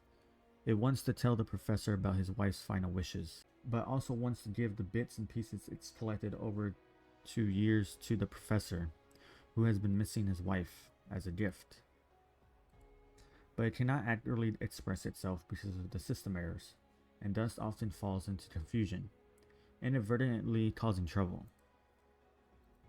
So it's been spinning around like that because it's imitating the doll it saw? That's how it wanted to tell the professor? Senin gestures at Lumi, still spinning in circles. Maybe, yeah. That's what dancing means. To speak for those who cannot. To help those who cannot hear feel. To entrust stories to those who are watching. Is its AI really that advanced? Gut, you don't just concern yourself with those things at a time like this, you stupid brat. Yuhi stares at Lumi for a moment, suddenly raising her head and balling her hands into fists. I'm going to help it. With what? You're going to help it dance for the professor? I don't imagine that will be easy. It'll be hard for anyone to delete anything at all from the spinning. And there's no way you'll be able to sync your dancing stuff with it. Its ports are outdated, and we just messed with its systems real good. It's impressive that it's not having a breakdown. What do we do then? How about you just show the professor the footage you got, Yuhi? That won't do. Yuhi shakes her head vigorously. Lumi must express its wishes to the professor on its own. Let me think. Since there's no robotic shortcuts we can take, let's use a more human approach. Yuhi temporarily stops Lumi in its tracks. Gah. Hold on, I'll help you. Do as I do. Remember this well. Recalling the dance move she saw in the projection, Yuhi begins to play that music again. She begins with a starting pose, progressing into an elegant dance routine. Her dainty figure's flowing contours make up a familiar sight to Lumi, whose full attention is now drawn to Yuhi. Gradually, Lumi begins to move as well. It fully concentrates on imitating Yuhi's movements, clumsily extending its arms. Even with the steps simplified, Lumi moves nothing like Yuhi. I can at least tell it's supposed to be dancing. That's a pretty good start for Lumi. Found you. Bowen's voice comes from behind the three. He comes to a stop, doubled over with hands on his knees, catching his breath. At his age, climbing up these stairs probably took considerable effort. Rather than exhaustion though, his countenance was full of surprise and sentiment. Without a single word spoken, the music and dance take him back to the ball that year. Lumi clumsily turns about, occasionally spewing out bits of foam as if having errors. Some of it falls upon Bowen's glasses. He takes them off. Blurry as the surroundings might be to him, he sees clearly the figure of his late wife, clad in a formal dress with an arm wrapped around Lumi. She extends a hand towards him. The couple's romanticism of their youth had been long buried, but never melted away like the falling snow. Dancing, snowing. Lumi runs over at the sight of Bowen. It lightly bumps into his leg, pulling him out of the trip down memory lane. All this while, I never understood. Bowen leans down, grasping Lumi's front limbs, dancing to that familiar tone. Lumi spins rhythmically, activating a snow dispersion apparatus, spreading frosty snow through the abandoned building. Aw, that's kind of this story's kind of getting me in the feels, I'm not gonna lie. Man, this music though, it's just so good.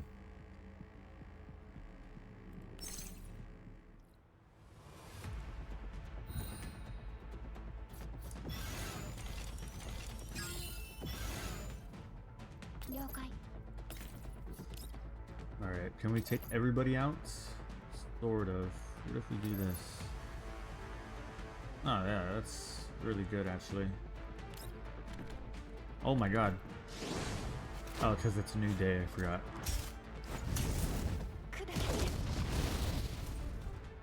Stop lagging, please.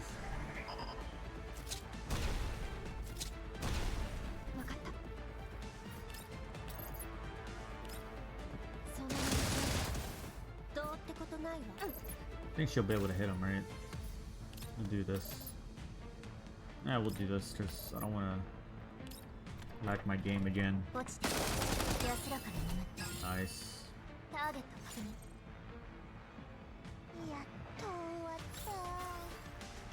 So sleepy.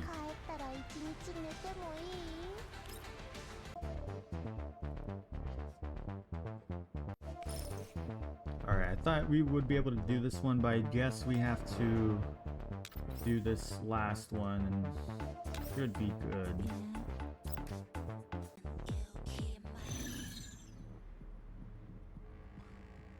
Yeah, this is...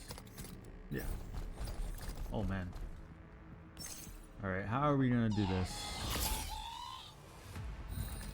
That dumb little robots. I know, I've seen him. Do this real quick.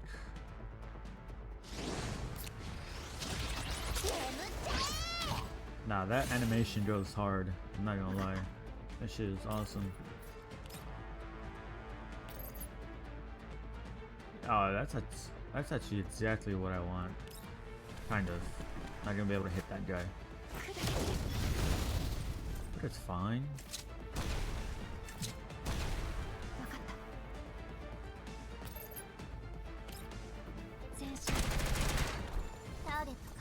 Alright, we're gonna go up here.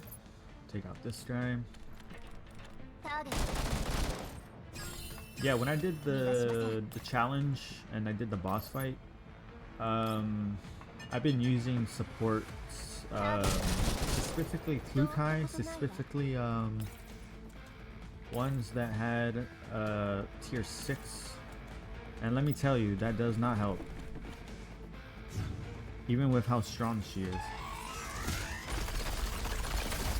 Again, the plan is just to rush it.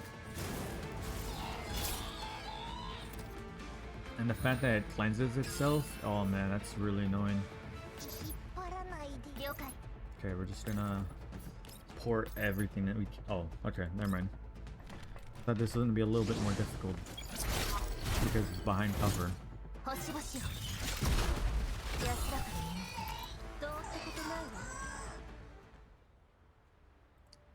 There, all organized. Good work, Yuhi.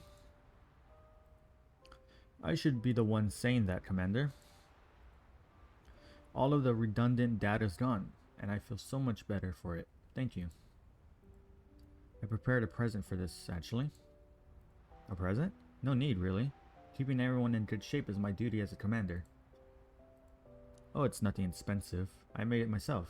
Take it.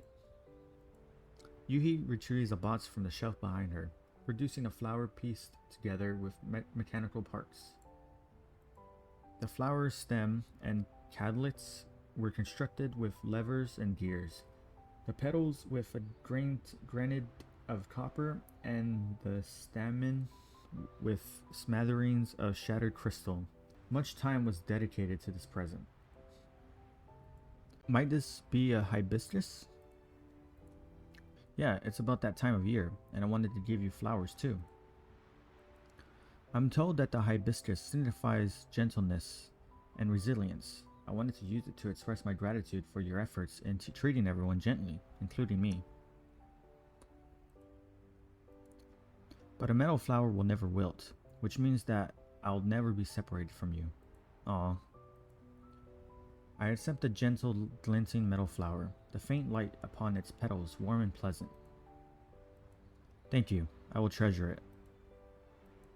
You said you have something else you wanted of me? What is it? Yeah, you mentioned it earlier, with Vipli Sunbay and Sharky Sunbay, right? The part about the soul of dance's expression? I think so. With the understanding that you have of dance, you must watch them perform often. I might not be on their level yet, but the Sparkle Troop's performance has been getting great reviews from the public.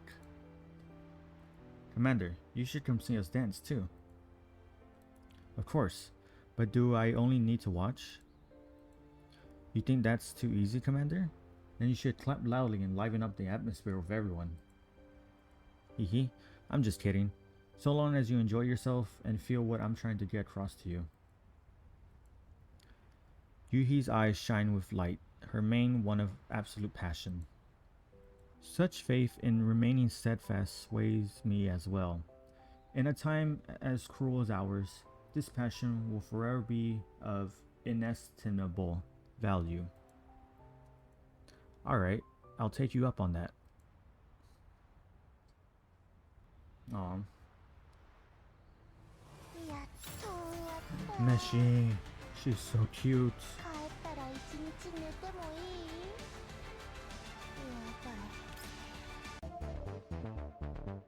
Alright, now should be able to watch the final one.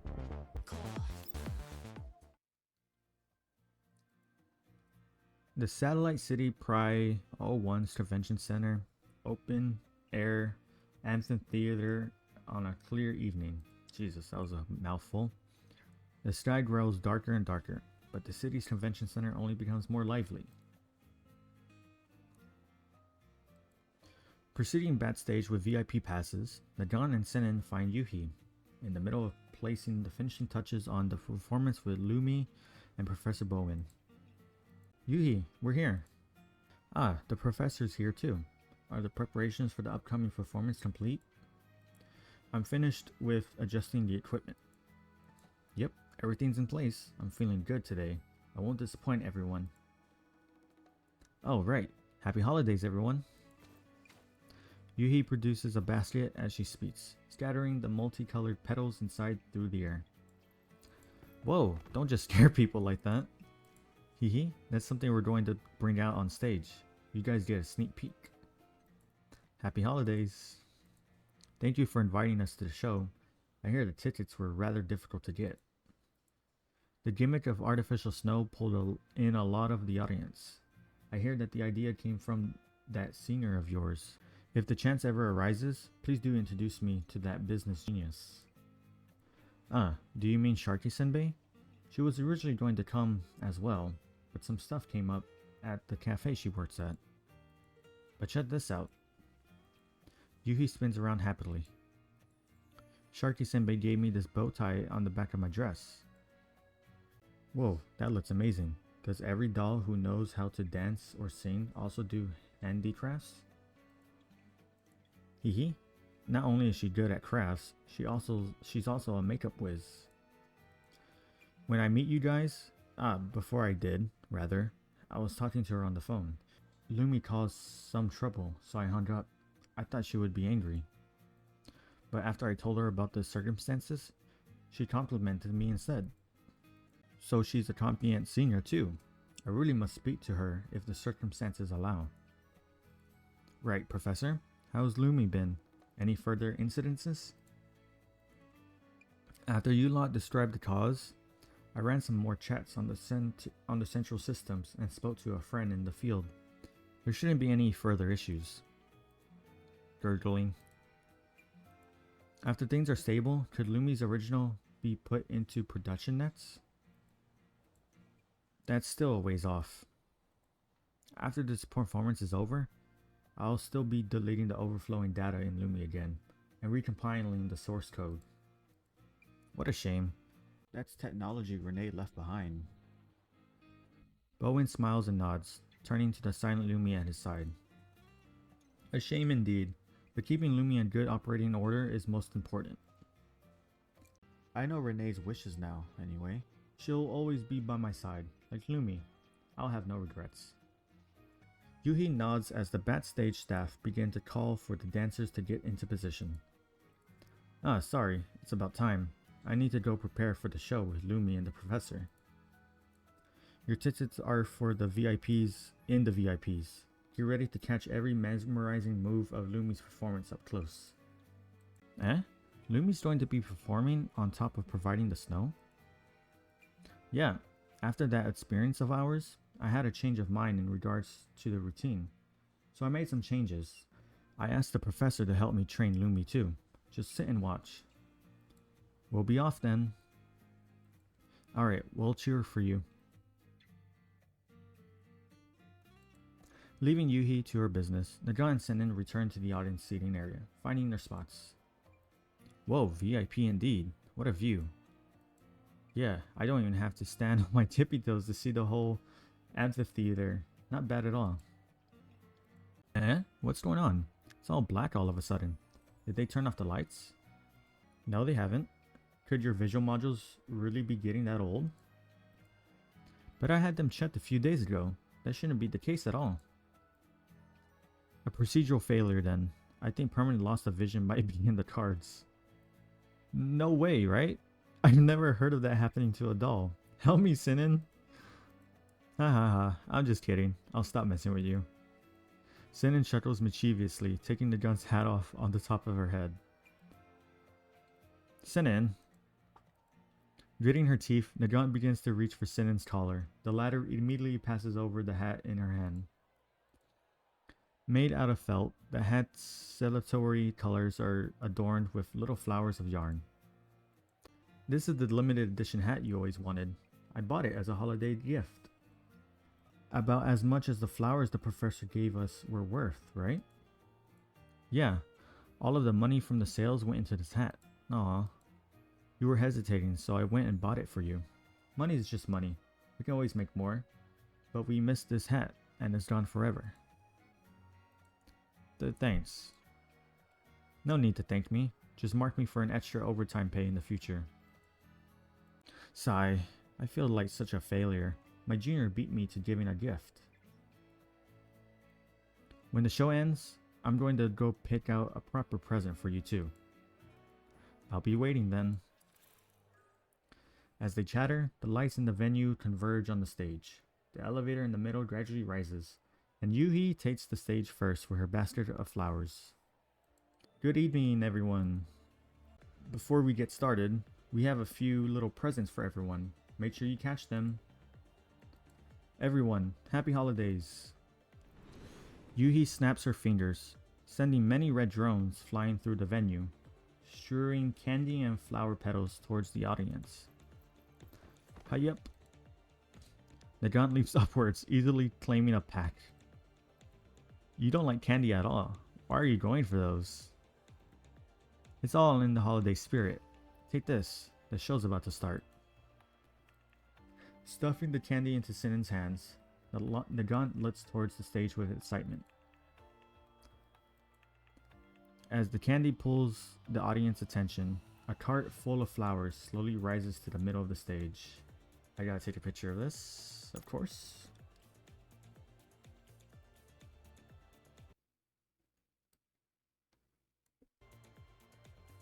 Nice, that looks nice. Now then, enjoy. Introducing today's special guest, a new artificial snow platform, Lumi. Adorned with bouquets, Lumi stands upon the cart of flowers, appearing at the stage forefront. It turns as it sprays snow in the air. You go, little guy. Do your best. The snow gradually blankets the stage, and many audience members begin to extend their hands. The pure white foam lands upon their hands and hair. Be it caused by curiosity or reminiscence, the icy sensation puts a smile on the audience's faces. Aw. As the audience's passion is ignited, the other members of the dance troupe make their entrance. The scattering petals combine with the falling snow, illuminating the stage. As the music rises and swells, the performance begins in earnest. On this holiday, everyone receives a present they desire. Wow. Oh man, I actually really like that story. That was so good. It was really good. I liked it. And that's the end. So now all you gotta do is these side ones and we're done. So if you like this video, if you enjoyed the event, let me know in the comments. And I don't think I said this in the last one, but if you have any suggestions for how I should format these videos and whether or not I should like talk in certain lines or whatever, just let me know in the comments. I'm not used to doing videos like this where I have to read a bunch of text boxes. It's very new to me, and as you can tell, I'm very not that good at reading, so it's been a while. So again, like the video, leave a comment if you have any suggestions, and let me know if you like this event, and I'll see you whenever. Jeez, this music, bro, it just hits.